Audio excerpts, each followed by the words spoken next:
ધોરણ 10ના વિદ્યાર્થીઓ, આજે આપણે સંસ્કૃતની વિષયની શરૂઆત કરી રહ્યા છીએ. ગુજરાતીમાં મેં તમને ઘણા બધા વિડીયોઝ મોકલ્યા છે, પરંતુ સંસ્કૃતનો એક પણ વિડીયો આપણે તૈયાર કરી શક્યા નથી.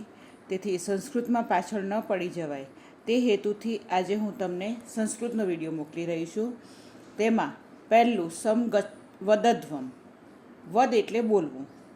આ જે શ્લોકો છે એ શ્લોકોની અંદર એકતાની વાત કરવામાં આવી છે અને આની અંદર 4 વેદો, આપણા 4 મુખ્ય વેદો છે: ઋગ્વેદ, યજુર્વેદ, સામવેદ અને અથર્વવેદ. અને એમાં સૌથી મોટામાં મોટો વેદ છે ઋગ્વેદ. તો આપણે કોઈપણ કાર્યની જ્યારે શરૂઆત કરતા હોઈએ છીએ, ત્યાં શુભ શરૂઆત કરીએ ત્યારે મંગલાચરણ કરીએ છીએ, એટલે કે શુભ શરૂઆત વખતે ભગવાનનું નામ લેતા હોઈએ છીએ. તો સંસ્કૃતની અંદર પણ આપણને આ ઋચાઓ દ્વારા, આ શ્લોકો દ્વારા આપણને મંગલાચરણ કરાવી છે અને એનાથી અભ્યાસની શરૂઆત કરવામાં આવે છે.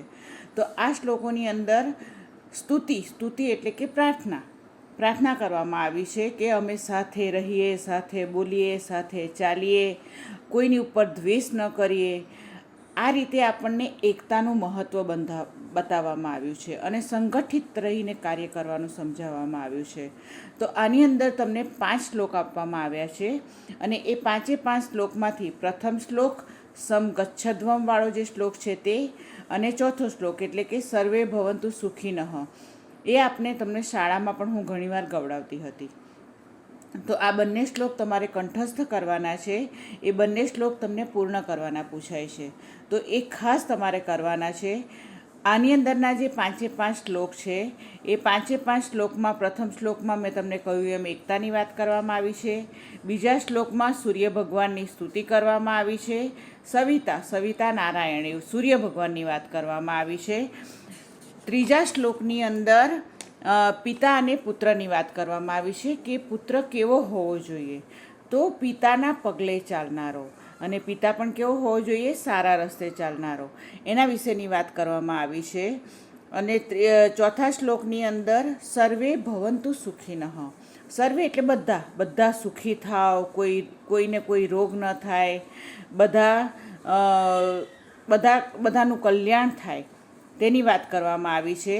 અને છેલ્લા શ્લોકની અંદર આપણો જે ભારત દેશ છે એ ખરેખર બધી જ ઋતુઓ, જે 3 ઋતુઓ છે, એ 3 ઋતુઓ આપણે સરસ રીતે માણી શકીએ એવો દેશ છે.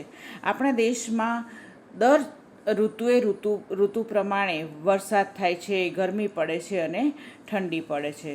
તો આ બધું જ આપણને પ્રમાણસર મળી રહે છે. એવા આપણા સમૃદ્ધ દેશમાં આપણે રહીએ છીએ અને આપણા દેશને એટલા માટે સોનાની ચીડિયા જેવો દેશ કહેવામાં આવતો હતો અને અત્યારે પણ છે એવું કહી શકાય. તો આપણા દેશની અંદર જે વર્ષા ઋતુ છે એ વર્ષા ઋતુની અંદર વરસાદ પડે, ત્યાં આગળ સારું અનાજ થાય, બધા લોકો કોઈ પણ જાતના ક્ષોભ વગર, એટલે કે કોઈ પણ જાતની મુશ્કેલી વગર સરસ રીતે જીવી શકે એવી પ્રાર્થના કરવામાં આવી છે. તો આ 5 શ્લોકનો ટૂંકસાર મેં તમને કહ્યો. તો આ 5 શ્લોકમાંથી 2 શ્લોક મેં તમને કહ્યા એ તમારે કંઠસ્થ કરવાના રહેશે. અને ટૂંકા પ્રશ્ન તરીકે 4 કયા વેદ છે, સૌથી મોટો વેદ કયો છે, વેદમાં આવતા જે શ્લોકો છે, પદ્ય છે, એને કયા નામે ઓળખવામાં આવે છે, એટલે કે મંત્રના નામે ઓળખવામાં આવે છે. આ રીતની તૈયારી તમે કરી દેજો. એટલે આ પ્રથમ જે છે એ આપણે અહીંયા પૂર્ણ કરીએ છીએ. આવજો.